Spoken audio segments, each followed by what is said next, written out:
alam itu tidak hanya alam yang kita lihat dengan kasat mata sekarang ini, tapi juga yang tidak tampak, yaitu alam rasa bertuhan. Kita pulangkan keindahan rasa ini kepada Allah yang maha indah. Dan kita bersyukur kepada Allah. Dari tadi saya lihat alhamdulillah banyak yang bertahan ya. Walaupun kaki kesemutan, benar? Jangankan antum, yang di depan kiai-kiai juga kesemutan. Batal keramatnya ya. Tapi tetap duduk.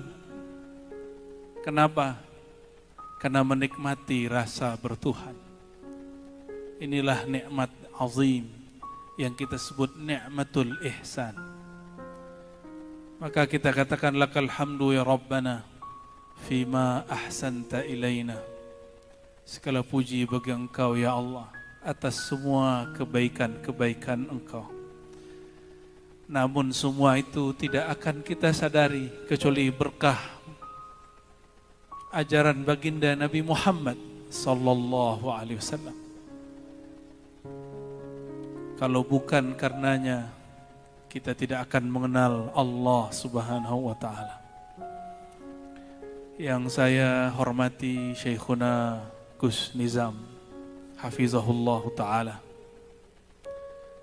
juga sahibul bait pada malam ini Ustadz Muhammad Nasrin, dan semua jamaah-jamaah beliau, muhibbin beliau. Begitu juga kepada para pemimpin, para pengetua adat, dan siapapun yang tidak mungkin kami sebutkan satu persatu. Salam hangat, salam ta'zim dari kolbu kami. Mau ngaji apa nih Kiai? Karena zikirnya gado-gado. Jamaahnya juga gado-gado nih, ada Naqsyabandiyah, ada Qadiriyah, ada Ba'alawiyah nih ya. Ada yang gak bertorikot juga hadir. Itulah hebatnya orang-orang yang nama Allah sudah masuk dalam kolbunya. Perbedaan torikoh, perbedaan paham tidak lagi jadi soal. Oleh guru kita Gus Nizam dinaikin lagi. Jangankan beda torikot, beda agama aja bagi beliau gak ada masalah. Orang-orang kayak beliau ini unik di Indonesia. Cuma hati-hati, kayak beliau ini dituduh sesat oleh orang seberang sana. Bener gak? Pasti ya. Dan yang disebut tadi 7 orang yang merayakan perbedaan itu di semua, mungkin di tempat ibadah mereka, di tempat mereka kembali ke komunitasnya juga mungkin dianggap nyeleneh. Kenapa dianggap nyeleneh? Bahkan tidak sedikit yang menganggap sesat. Tidak sedikit yang menuduh liberal, pluralisme, apa segala macam. Kenapa itu muncul? Karena perbedaan kacamata memandang. Kalau saya memandang beliau dalam bab akidah, bab teologis namanya, saya akan curiga sama beliau ini. Bab teologis itu benar salah. Siapa yang paling benar, siapa yang salah gitu. Logikanya begitu. Itu sebabnya seorang penulis di barat menganggap beragama itu sumber daripada orang itu bertengkar, berselisih, bahkan perang dunia. Kenapa? Karena orang beragama hanya memandang dari kacamata teologis. Benar salah, hitam putih. Ternyata guru-guru kita dari dulu ada cara pandang lain. Bahasa kerennya kalau di kampus, ontologis. Bukan sontoloyo ya. Benar dokter ya. Ontologis itu kalau bahasa kita di zawiyah, di surau, di pesantren disebut pandangan hakikat. Mahiyatus syai'. Memandang bukan dari kulit, tapi memandang dari dalam. Cara memandang ini tidak bertentangan dengan teolog, tapi berbeda. Teolog dari luar, kalau ontologis, kalau orang-orang ahli hakikat memandang dari dalam. Maka dulu muncullah seorang imam yang oleh kelompok sebelah juga dianggap kafir, namanya Muhyiddin Ibn Arabi. Siapa namanya? Muhyiddin Ibn Arabi. Gelarnya Asy-Syaikh Al-Akbar.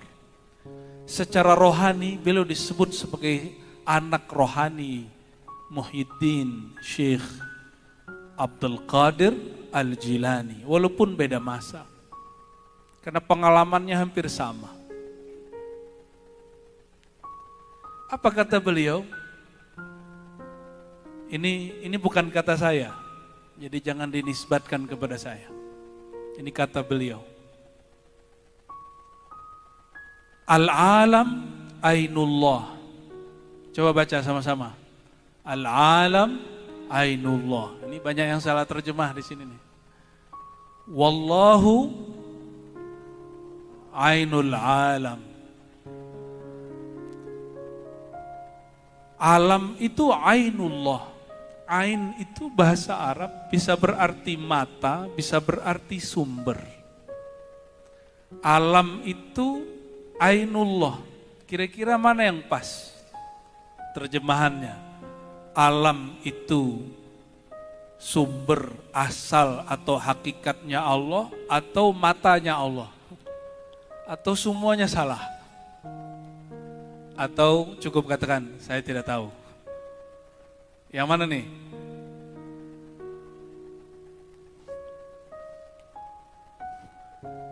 Ain itu mata, bisa juga kita artikan pandangan. Bisa kita turunkan kalau pandangan ada yang dipandang, maka diartikan mazahir. Maka boleh diterjemahkan al-alam mazahirullah. Alam itu ekspresi zahirnya Allah.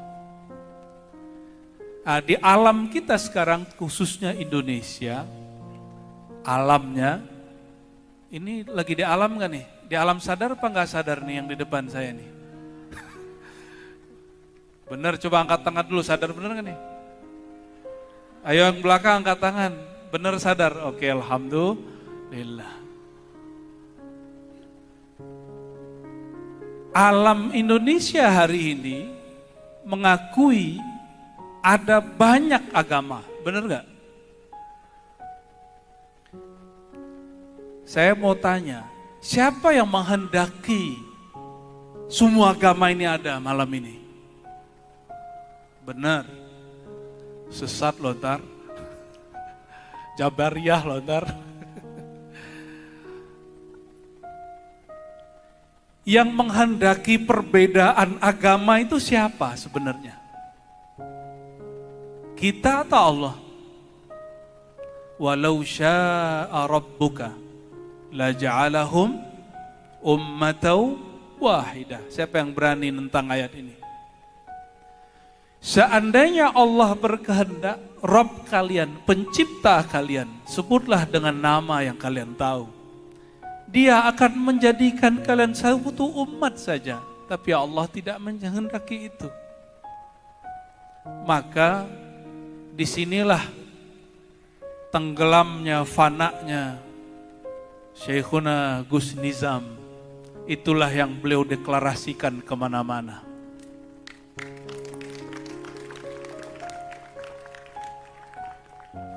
Lagi-lagi ini bukan bab akidah. Ingat apa? Bukan bab. Ini bab apa namanya? Bab ontologis. Bukan sontologis. Ya. Jadi saya mencoba menggali ini kira-kira kenapa muncul. Dulu ada guru beliau, Allah yarham, Gus Dur, masih ingat? Sesuai dengan namanya, nama beliau siapa? Abdur Rahman. Itu udah kelihatan. Rahman itu dalam bahasa Arab dari kata ra, ha, mim, tapi tambah 2 huruf, alif dan nun. Dan kita tahu dalam ilmu shorof, ilmu perubahan kata, jika berubah mabnanya, berubah maknanya. Idza taghayyaral mabna, taghayyaral makna. Begitu juga kalau diteruskan, kalau bertambah hurufnya, mabnanya, bertambah juga maknanya. Maka sekelas Imam Ahlus Sunnah Fakhruddin Ar-Razi, saya ini bukan titisannya ya, namanya aja yang mirip tafaulan dari beliau. Apa kata beliau? Ar-Rahman, Mim, kasih sayang. Tapi tambahan 2 huruf, alif dan nun. Alif dan nun itu menunjukkan 1 alif, 1 nun. Beliau tidak mendetailkan makna hurufnya, tapi beliau mengglobalkan. Karena bertambah 2 huruf, kira-kira maksudnya apa? Baik yang disebut beriman ataupun yang tidak beriman seperti dia. Ada satu kalimat yang paling menarik. Ketika baginda Rasulullah SAW menyebut kata iman, tidak hanya kepada orang beriman kepada beliau. Dalam suatu riwayat Bukhari dan Muslim, beliau ngomong begini, kami sore ini menjadi mukmin billah wa kafirun bin naum. Sedangkan orang yang lain mukmin bi ghairillah wa kafirun billah, atau mukmin bin naum wa kafirun billah. Jadi ternyata istilah mukmin dulu dalam Sahih Bukhari, baginda Nabi Muhammad SAW menggunakan juga untuk yang berbeda faham. Kita punya iman ke Tuhan kita Allah. Di luar kita juga ada yang beriman tapi ke Tuhan mereka, kira-kira begitu. Tapi saya mau tanya sama antum, menghadir nih jamaah semua. Yang disebut Rabbul Alamin, Rabb pencipta, alamin, jamak dari alam, pakai yanun. Jamak semua alam. Itu dalam bahasa Arab, mau orangnya ahli kitab, dia Nasrani, Yahudi, ataupun Islam, bahkan mereka penyembah selain Allah, mereka menyebut pencipta itu dengan nama Allah. Dulu kelompok ahlul kitab menyebutnya wahai dia. Kalau di bahasa Arakan masuk dalam hizibnya Imam Syazili, Yahu. Apa arti Yahu? Wahai dia. Siapakah dia? Dia yang tidak tergambarkan oleh pikiran. Coba, ada yang bisa memikirkan Allah? Ayo, coba kita bayangkan Allah, bisa nggak? Yang ngajarin bayangin Allah itu ajaran salah pasang namanya. Allah itu bukan untuk dipikirkan, Allah itu hanya untuk dirasakan. Maka dulu ada namanya Abu Bakar Ar-Razi, lagi-lagi Razi lagi namanya. Kata dia, kalau ada orang memikirkan tentang Tuhan, siap-siap dia punya penyakit gila. Sekarang ada nggak orang gila karena salah belajar tentang Tuhan? Ada nggak? Ada. Tapi yang kena tuduh siapa? Orang tarekat, benar ya? Selalu kalau ada orang beragama keliru, yang salah orang tarekat. Makanya orang tarekat ini paling banyak istighfarnya. Astagfirullah, karena dituduh mulu. Ya. Nah, kembali ke yang tadi. Alhamdulillahi Rabbil Alamin. Semua puji milik Allah. Dalam semua bahasa manapun, semua puji kembali kepada Allah. Siapakah Allah dalam makna surat Al-Fatihah itu? Dialah pencipta semua alam. Dialah yang disebut Allah, ujungnya hu.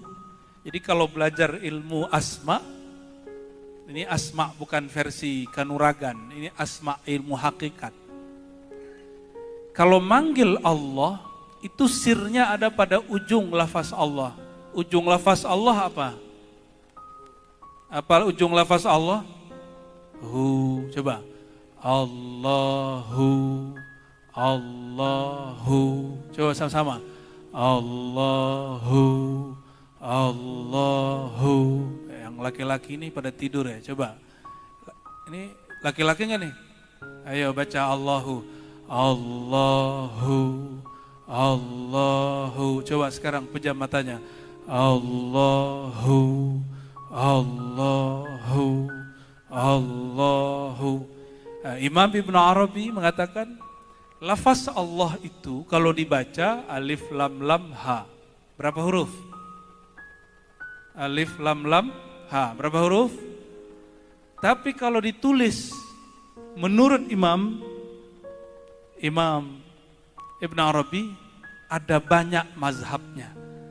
Ada yang menulisnya pakai waw, Allahu pakai waw itu. Ada yang enggak menulis begitu. Maka ada mazhab mantuk cara membaca, ada maktub cara menulis. Ada yang membunyikannya Allahu, dalam mantuknya dibaca 5. Allahu. Pengalaman kami kalau ngajak orang zikir Allahu, Allahu, lama-lama Allahnya hilang, sisanya hu. Zikir begitu bid'ah nggak Kiai? Karena ada ustadz yang bilang bid'ah, gimana? Ya, kita jawab ni'matil bid'atu hadhihi, ya. Senikmat-nikmat bid'ah baca hu.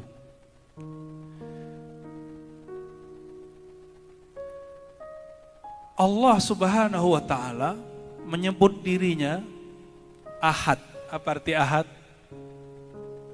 Esa. Tapi esanya nggak mampu kita bayangkan. Ini tolong dikoreksi nanti. Mungkin di ajaran tetangga kita, mereka menyebutnya Sang Hyang. Atau kemarin kami ke museum, itu ada simbol apa? Sintia apa? Ini bukannya Asintia.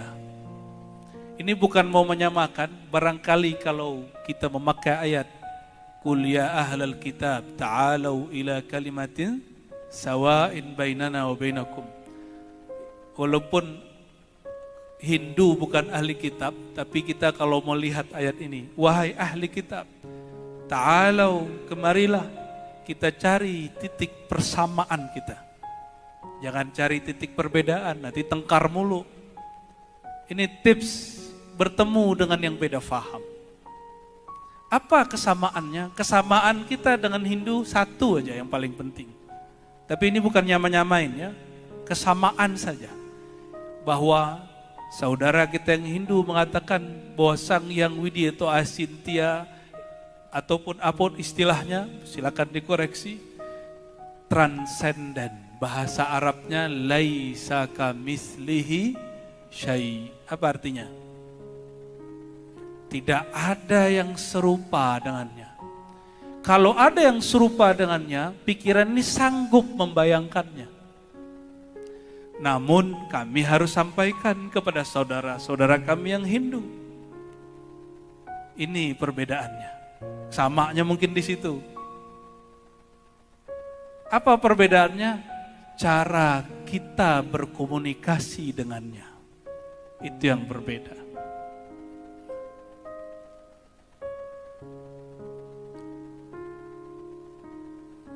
Teman-teman ini komunikasi dengan Allah berapa kali sehari? 5 kali. Terasa enggak? Enggak. Terasa enggak ngomong dengan Allah?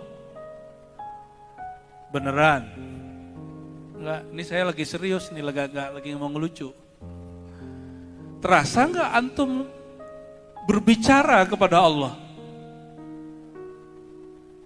Jangan bohong, iya, enggak. Terasa enggak? Belum. Bilang aja belum. Sudah atau belum? Sudah atau belum? Terus sholat ngomong sama siapa? Sama tembok.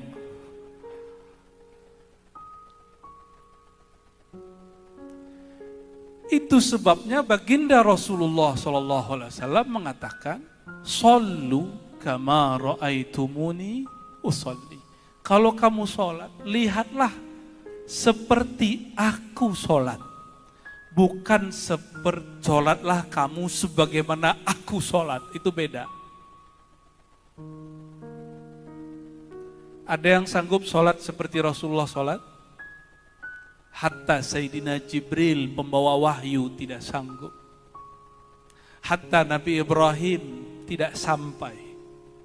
Hatta Nabi Adam tidak sampai, tidak faham. Hanya beliau yang tahu. Makanya Imam Nawawi mengatakan ini hadis luar biasa. Ini jawami'ul kalim. Kalimat luar biasa. Sholatlah kamu seperti kamu melihat aku sholat. Jadi kalau mau takbir, hadir dulu Rasulullah di depan. Baru bertakbir, gitu secara ilmu hakikat. Sanggup nggak begitu?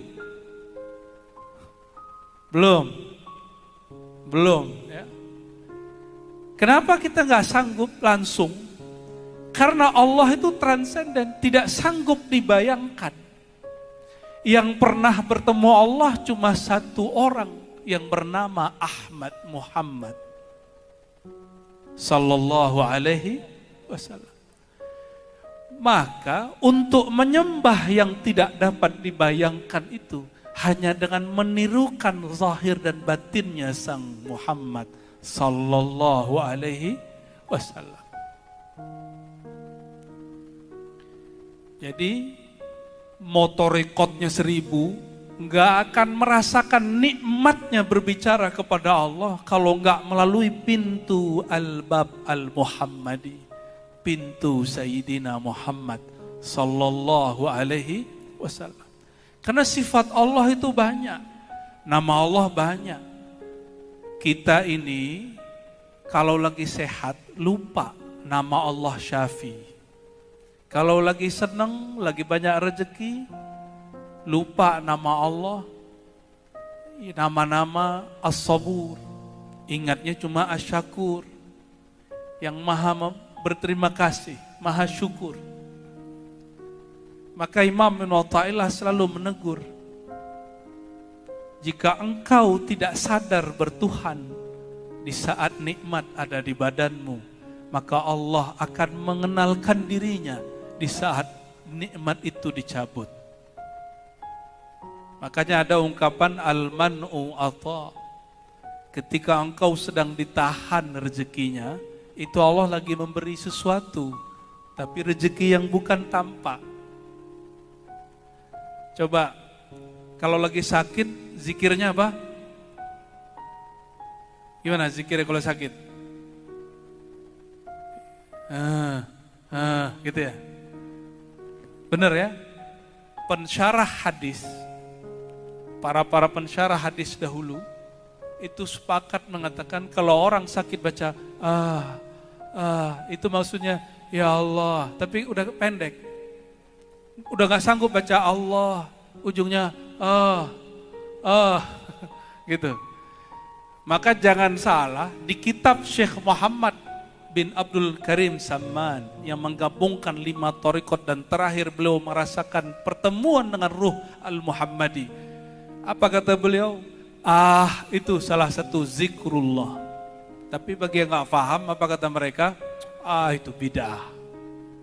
Jadi apapun yang keluar dari mulut, sebenarnya itu sedang menyebut nama Allah.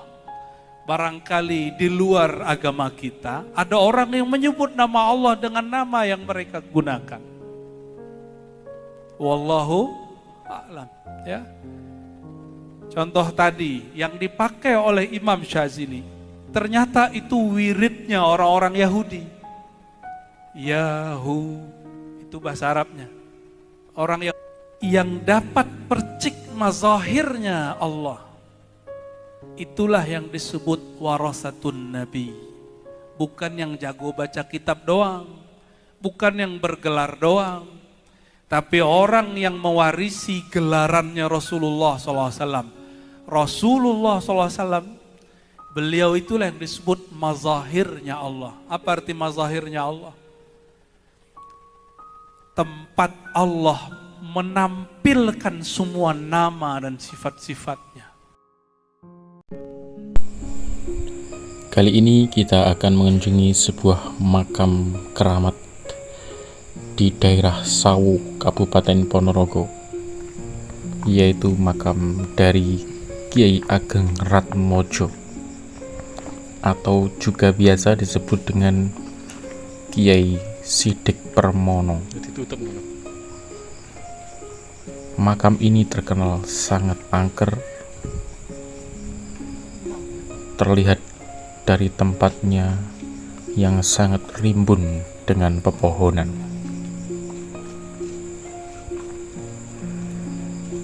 Ini kita menuju pintu untuk memasuki makam Kiai Ageng Ratmojo. Konon katanya beliau hidup di masa kerajaan Majapahit dan beliau penyebar agama Islam tertua di daerah Ponorogo.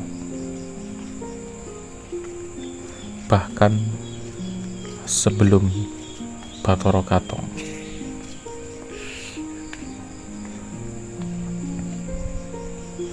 Itu adalah pohon trembesi yang ukurannya sangat besar hingga rantingnya mampu menutupi seluruh makam. Ini adalah penampakan dari makam Kiai Ageng Ratmojo.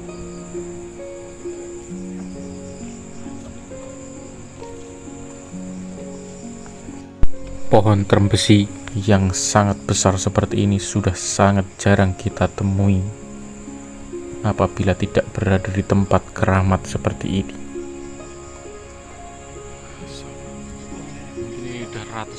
Di tempat keramat seperti ini, pohon-pohon bisa terawat hingga sangat besar sehingga dapat menjaga ekosistem alam, menahan sumber air agar tetap melimpah.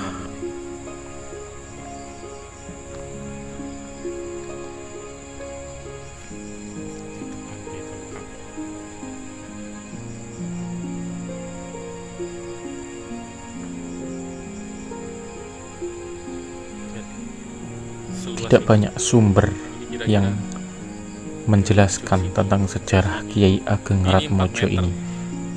Belum lingkarnya. Diameter pohon trembesi ini kira-kira lebih kalau 10 meter. Pohon purba. Lihat tangkainya. Tangkainya panjang sekali sampai sana. Masya Allah, luar biasa. Hah? Lali sih. Bismillah, kita memasuki makam untuk berziarah, mendoakan para leluhur yang sudah wafat meninggalkan kita.